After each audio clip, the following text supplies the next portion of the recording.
Welcome to Bob Talk. Hello. Hello, hello. Welcome to Bob. We're so glad you're here.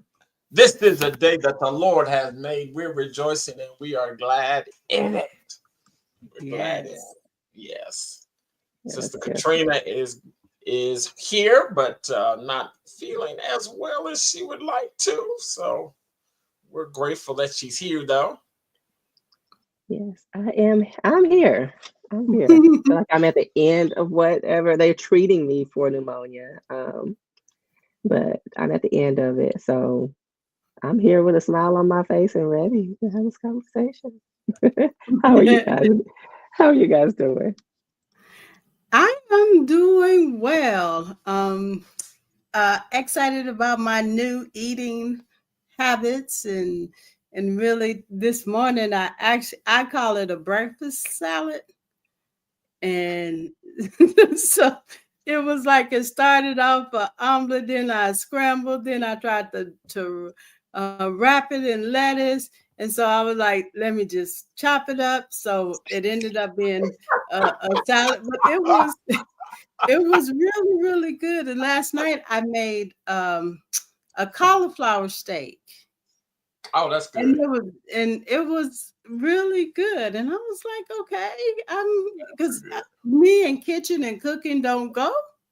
But here lately, actually been excited about my eating habits. So it's given me, like, when you eat live food, you feel alive. You So get energy, yeah. it's giving me that energy that I need. So I'm Doesn't I, drain really you. excited about I can actually sense the energy. You do have a, yes, you seem pretty energetic. I need you to send me yes. the list of all that stuff too. Okay. Yeah. Pastor Ollie, Yeah. how are you? I'm doing good. I've got a new trainer, and so and that's been good. Linda and I both went today, so I'm excited about that. It's a new regimen and challenging me, so I'm good. So yeah, yeah. Well, I haven't been back to the gym in a week, so I'm feeling the repercussions of that. I'm ready to get back in, but I'll wait. My body says not yet. One day at a Mhm. time. One day at a time. Mhm.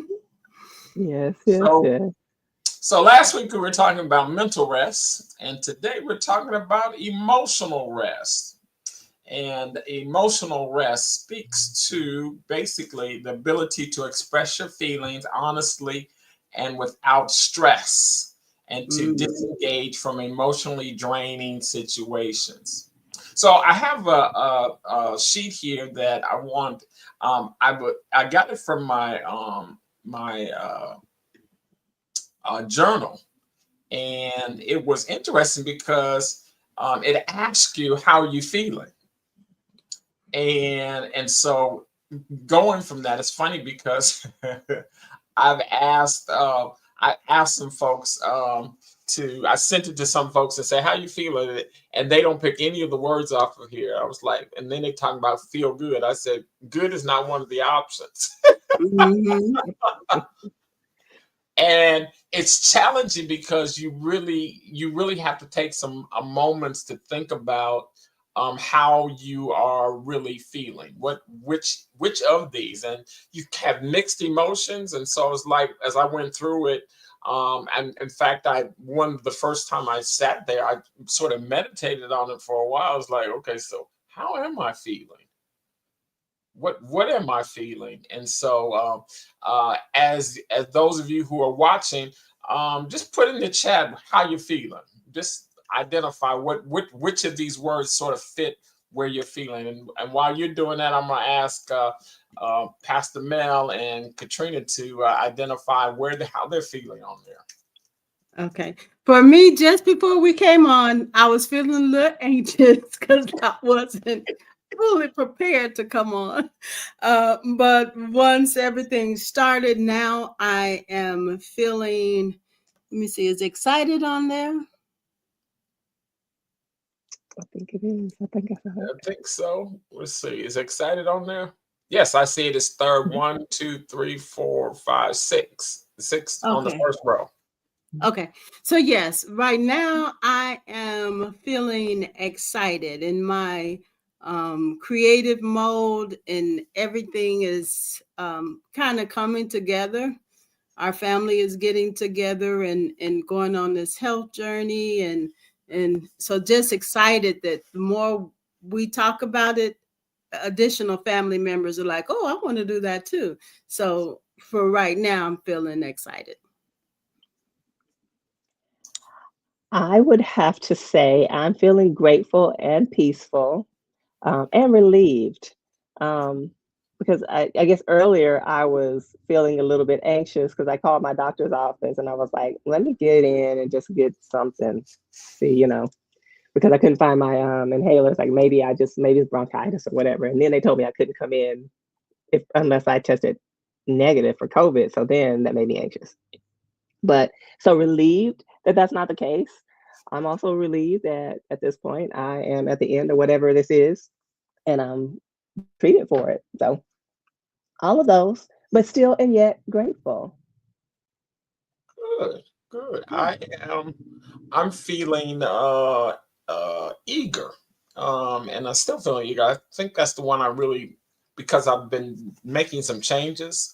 Much like Mel, I've been making some changes and organizing my office and getting some clutter out. And so I'm eager to get on track. And so, but it takes time. And so I would have said anxious, but I'm not really anxious. I'm just eager, and learning to be, as Jonathan has identified, content with the pace that we're going. So I see Bishop Isaac is motivated, so that sounds good to me too.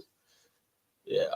So so this is, I think, the foundation for understanding um, how we deal with stress, and acknowledging what we're really feeling. And sometimes words escape us.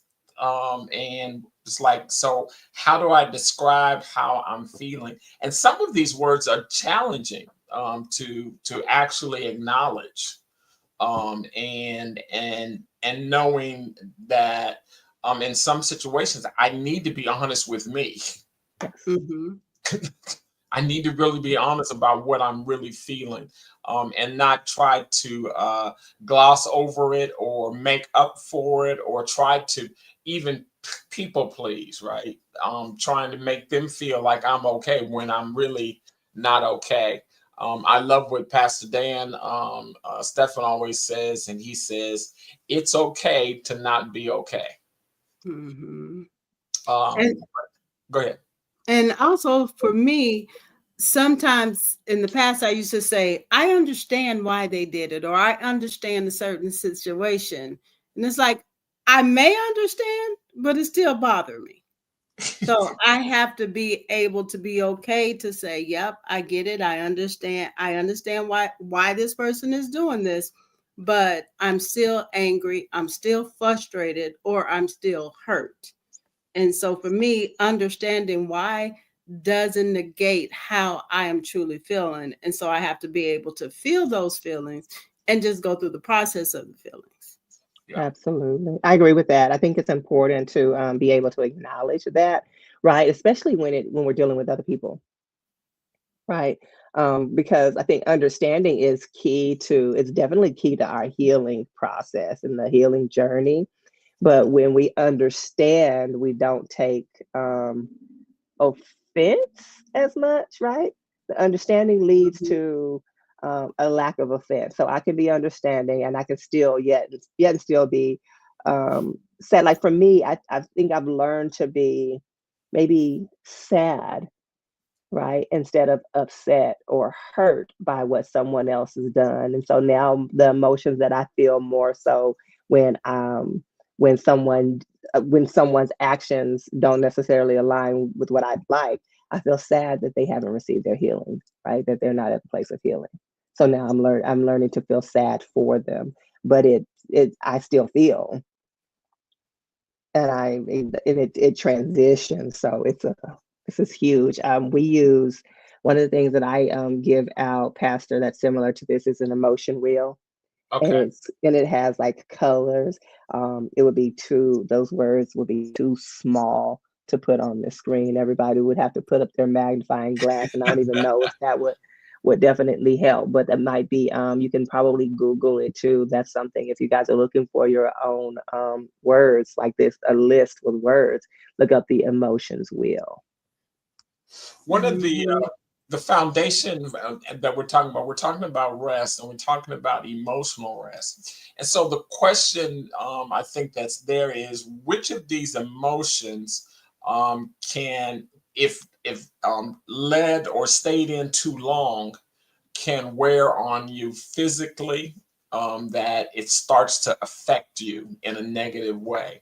So having those feelings, but lingering on them too long can cause damage, um, Mhm. quite frankly. And so knowing that I need rest from it, and and we say this sometimes, it's like they get on my nerves, or that there are individuals who you realize, having been in their company for a period of time, you feel drained, and you basically say, Mhm. I need a break.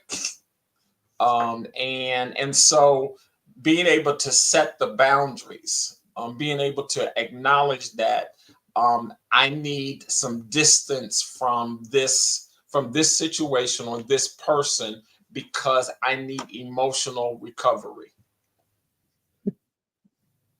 Ooh, that's important. That's a boundary, Pastor Aubrey. Yes. Yeah.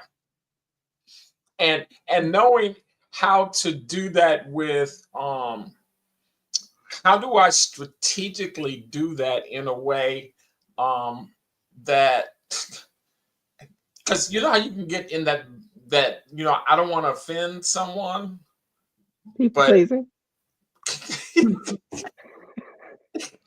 A- and that happened to me, and sometimes for me I had to.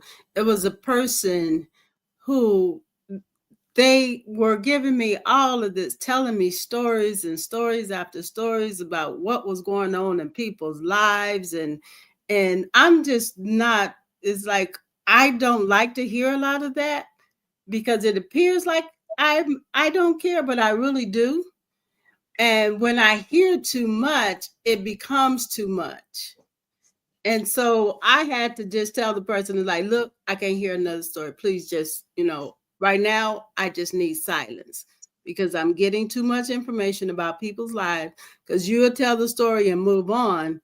Me, I'll sit and worry about the person, and it's like, nope, I don't want to hear it. Like right now, it's too much for me to hear. So right now, I just need quiet, and I have to be able to say that if their feelings hurt, that it's hurt. It wasn't, but it's like if it is, it is. But for my own sake, I needed to just stop that person from talking because they were not sharing it out of they were sharing it out of concern. But for me, it just felt like you were dumping all of your concern on me, and then you leave, and I'm stuck with it. And it's like right, I just I right. Ooh, can't do it. well, that's my job. And it's funny. One of the things that happened after the election, I stopped watching the news. I can't. I don't want to talk about it. I don't want to. I'm not putting my head in the sands, but I just need some rest. This has been Mhm. a difficult season, a difficult time, and so I want to enjoy the holidays, and I don't want to hear about all of the stuff that's going on, and not all the drama. I don't. And so and it was so funny because it was sort of this thought that like people are not engaged. It's like right now we just need some rest. Mhm. And I shouldn't say we. I need some rest. Mhm. So I'm refocusing in that, because it's been. And I don't know if we always. One of the things that we encourage you to do is to assess your feelings. And I don't know, in the midst of all of that, that I really was dealing with how I was feeling. Because it's draining. Some things are that that are constant, and you're trying to be, it's, and I think it's for me sometimes it's difficult when you have someone who is ill in your house, Hmm. and you're trying to be caregiver. And I remember I had a good friend of mine who was going through a really difficult time. In fact, she was in the hospital, and I had taken her there, and so and she was going through really different, and so I would go to the hospital every day, right? And one day I just said, I just can't do it. I just can't go today. Mhm. And unfortunately, that was the day she passed. But I was like, but I just couldn't do it. I was emotionally just drained. I just needed, and so I had to deal with the guilt after that of not going that day. But at the time, it was the best thing for me. Right. So, and I think that's where you really have to do a real assessment about where you are. What am I really feeling? What's really at the heart of it? So that I can be at my best. Absolutely. Um, and it begins with the self-awareness, right? That's acknowledgement, because we can't do anything. We don't even recognize that we need rest if we're not aware of it, if we're not paying attention to those symptoms, right? And I think the first step is using that list, Pastor, putting words to it, right? Being able to, like, this is what it is. And in order to do that, sometimes you just have to spend some time in a moment and consider, like, look at that space. But one of the questions that you ask is like, what are some of those things that we might feel that I want to say, was it that can be damaging, right? If we linger in it too long. And most of those heavy feelings like sadness, right? Sadness and depression, if lingered in too long, they can actually take a anger, right? They can take a toll on our physical health, on our gut health. It it's like the overwhelming, right? Your body gets to a place to where it will shut down on you, right? I'm And this reminded of the time when your book you talked about the body keeps the score, Yeah. absolutely, and absolutely. and the challenges, and we don't realize that we're holding emotions in certain part of our body. And I begin to recognize people who suffer from digestive issues. Many time are holding stuff, and Hmm. holding things, and not really realizing that you need a break from this. Yep. Yep, absolutely. I mean, if you were to think about it right now, like when people are identifying those feelings, if you were to identify and you think about a moment of sadness, right? Just a sad memory. If you brought up a sad memory right now, and then you took some time to pay attention to where you were feeling that in your body, you'd be able to describe it. Now, some people may use the feeling of numb. I've heard some people say, I'm numb, right? And then so they are identifying that I don't feel nothing. But sometimes that not feeling nothing means your body has just gotten so used to that feeling that it has become normal and you don't even recognize it. And so one of the exercises that I always give, like, I'm like, listen, you feel numb? Let me test your numbness. Let me see how numb you really are. And I love, like, these watches. These watches have been like, oh, a saving grace to helping people see that they aren't really numb. Right? Because I'll have them turn on their heart monitor, you know, express that, like, rest, think of something happy, and then they get to see their heart rate at rest. Now think about that one thing that you were just talking about that irritated you, that you said you don't feel nothing about, and Hmm. look at your heart rate. And they begin to see their heart rate rise. And some people shrug their shoulder, like, oh, I guess. Like, because you don't realize that your body is feeling something. Mm-hmm. Is feeling something. And the first place to begin is acknowledging, putting a word to it, putting even a location to it. I have people located. Where are you feeling that in your body? Because that's going to be the key to change. Yeah. Key to re- I was reading a book once where it says sometimes we bury our feelings alive Mhm. and they're going to come out some kind of way. If we just keep stuffing them and burying them and stuffing them. Okay, I'm okay. Like, no, you're not. I'm okay. And you could see everything is like, no. It's like, okay, well, I'm really not okay. I'm a little ticked off, but just leave me alone for a little bit and I'll settle down and I'll be okay. But it's like, I'm really not. And to be able to say that and not bury. I've been dealing with a family member who kept stuffing feelings, just kept stuffing feelings, and couldn't understand why we were not responding in the way they wanted us to respond. And it's like, because I don't know how you feel. I'm thinking everything is okay. But as soon as you share how you're feeling, then you can get the help that you need. And that's how you get that emotional rest. Because if I'm not getting the help that I need, or if I'm putting stuff off, that's emotionally bothering me. But Right. once I get that help and that I'm needing, then I can get that rest because I have the assistance that I'm needing instead of just, bearing it, saying, well, I'm just patient. No, you're not just patient. It really is bothering you because a few minutes later you're yelling at me saying, no, it really wasn't patience. So to be able to be honest about how, and one of the things that, and I don't know if jealousy was a feeling, one of the it things was. that I was like really angry at a person, and I was like, and they shouldn't have done. And when I really thought about what my feelings were, it's like, oh, I was really just jealous. And that was a hard thing for me to say It because is. like, I ain't jealous of nobody. Like, yeah, I am. You know, at this particular time, when I thought I had more control of a person that I didn't have, and that person had more control. So now I'm jealous of that person because they, chose something else. And so it's like, no, I had to be okay with saying, okay, right here, I was jealous. And that's okay.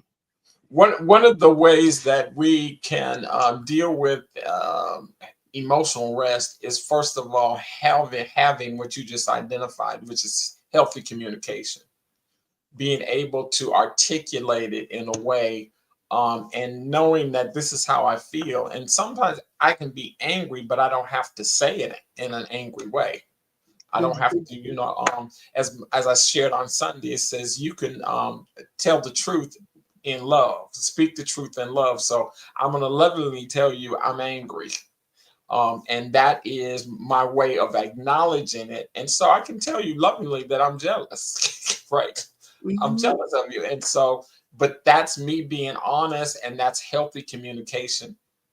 And knowing that whatever I'm feeling, that I need to do it in a healthy way, so I can say no, I don't, and do it in a way that speaks love. And so we talked about it before, is that there are people who can tell you no, and you like, oh, thank you, thank you, because they said it so sweet, but No, you sure.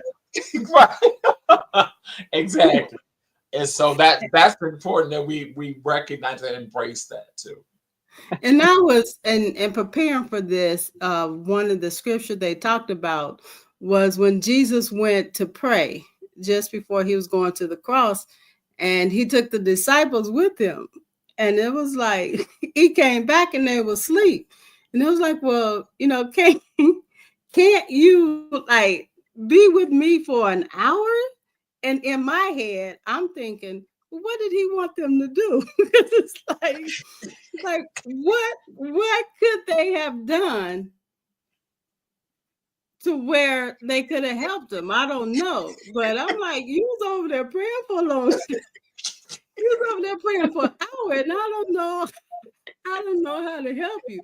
And so with some people, I have to do that because when they're just constantly talking, and I'm like, okay, at this moment, how can I help you with what you're going through? Yeah. so that they can get in touch with their feelings, and I can see if I can help them or if I have to refer them to somebody else.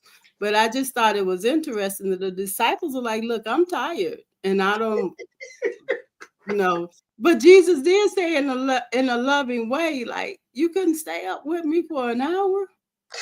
So And that is, and one of the things that it identifies is not only do I want my feelings respected, but I want to respect others' feelings as well and respect their boundaries. mhm. And sometimes we in our feelings don't respect their boundaries, but really understanding the boundaries that they have, and then how I can be respectful of that. Absolutely. I think it's being able to communicate, this is how I feel, right? When one of the first things that I learned when doing groups was a way to teach people how to communicate in that group. In the group, because we worked with teenagers, and so everybody would be able to share their feelings. And you say, "When I heard you say about this, I feel." So now we're teaching people like, this is how I feel. It may you didn't make me feel this way. This was just my perception along the way. And oftentimes we want to put our feelings on everybody else. But the truth of the matter is, let's just acknowledge that this is how I feel. It doesn't mean that they intended me to feel that way. This is just how I feel. And it's ownership of your feelings. I think this is just so important. I love this list. Just so important to learn to take ownership of your feelings, because the truth of the matter is that you always heard feelings are fickle, but but feelings are real. I like to teach my clients, feelings are real. What you feeling is Right, real. Now, where it came from, whether it was intended to be that way, they ain't got nothing to do with me or anybody else. But what you feeling right, is quite real. Mhm. Because I used to say, oh, that she just made me mad. And I had a teacher once that said, well, she can't make you do anything. And I'm like, but you just don't know. She really just made me mad. And I had to like, because I was like, that teacher was not, that teacher didn't know what he was talking about because she really did make me mad. So now I say, why did I choose to get angry at that? And That's then that good. helps me to be able to check my feelings. It's like, but she did. It's like, no, why did I choose anger? I could have chose forgiveness, I could have chose empathy, I could have chose any other feelings, but for whatever reason I chose anger. Yeah. Melanie, I look at that word made. I listen to that all the time. I use Pinocchio. So I like to ask people, are they Pinocchio? And people always associate Pinocchio with lying. I'm like, mm-mm. Pinocchio wanted to be a real boy, right? And before he became a real boy, people made him have emotions. People made him move on the stage. People made him. So I want to know, are you Pinocchio? Because if you are Pinocchio, that means somebody has your strings and they're controlling you. hmm Hmm. So you can choose to give your strings to somebody else, or you can take them back and become a real boy. Like Pinocchio Hmm. wanted to be a real boy, right? I So like that. I like that. That's good. yeah. One of the and this is another word, the codependency, being codependent, and over relying on others for validation. So I don't necessarily need you to validate my feelings. And that can be challenging because I want you to validate that what the way I'm feeling is real, but I don't need you to validate that I'm sad. I don't need you to validate that I'm happy. That's um, I I I am owning, taking responsibility for my feelings, and and I think that's important as it relates to getting rest, because you can spend all this effort trying to get someone to validate your feelings when they're yours. Hmm. Absolutely. Absolutely. And I think um everybody wants to be validated, right? Everybody wants to be validated. And so one of the things I've learned, it goes back to I can validate the fact that your feelings are real. I don't have to agree with those feelings because that's not my perception, Right. right? Mhm. And if we can all grasp that, I think we don't necessarily seek out validation, right? Like my feelings are real and that other person may not feel what I'm feeling at the time. Different things impact different people in different ways. And it's gaining an understanding of that. But in that, we can begin to have emotional rest too, because that also says, I don't have to take on your emotions and carry that with me as well. Yeah. Well, I think we're at our 30 minutes. That was good. I don't know Yes. about you, but I feel like I'm emotionally rested. Or at least you have the words to put to it. And now you're at least Yes. emotionally there. And I'm kindly saying, don't call me with no mess because I don't want to hear it. And I'm speaking this in love. So what I hear you both saying is now that people can go back and watch this and understand that you have emotional boundaries Yes. Yes. that are being put in place. Yes. Love it. Yes. And we are giving you guys freedom to put in place your emotional boundaries without worrying about how somebody else feels. Because unless you are what was Pinocchio's daddy's name? I don't know. It was an Italian name. Like But unless you were pistachio Pinocchio, sounds yeah, like. yeah, something like that. Unless you were him and you make puppets and you go controlling everybody's strings, allow people to feel what they feel Yeah. and don't Mhm. take it don't look. You can be emotionally at rest when you don't take it personal. Yeah. Yes. Melanie, you want to close us in prayer today?